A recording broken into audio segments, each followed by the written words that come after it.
ప్రభువుకి స్తోత్రాలు. ఇలారా ఈ సమయంలో దేవుని వాక్యం విందాం. దేవుని వాక్యము చాలా ప్రాముఖ్యమైనది.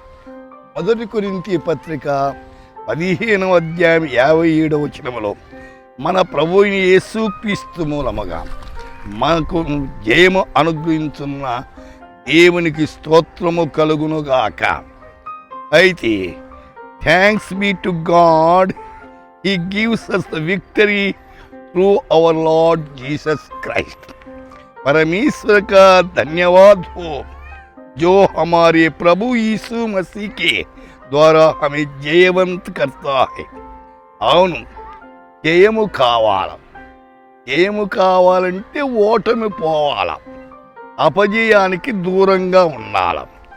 2 కొరింథీ 2వ అధ్యాయం 14వ వచనములో ఎల్లప్పుడూ విజయోత్సవముతో ఊరేగించున్న దేవునికి స్తోత్రము అంటున్నాడు.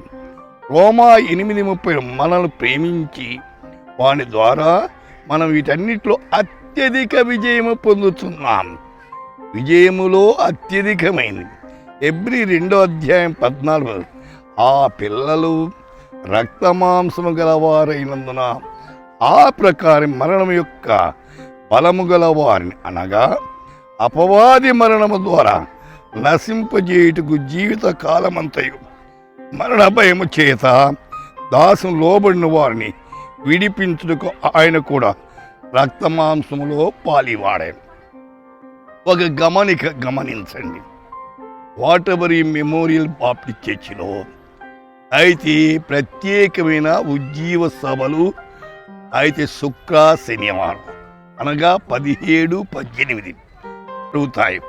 అందరినీ ప్రేమపూర్వకంగా ఆహ్వానిస్తున్నాం. ప్రార్థన. ప్రేమ కలిగిన తండ్రి, వింటున్నవారు మీ మాటలకు లోబడి జీవించేదనుకోమని మా దేవా, ఈ ప్రత్యేకమైన ఉజ్జీవ సభల్లో 17వ తారీఖు అనేకులు కలుసుకుని ఆత్మీయంగా మేలు పొందేదానికి కృప దయచేయమని యేసు నామమున ప్రార్థిస్తున్నాము తండ్రి. ఆమేన్.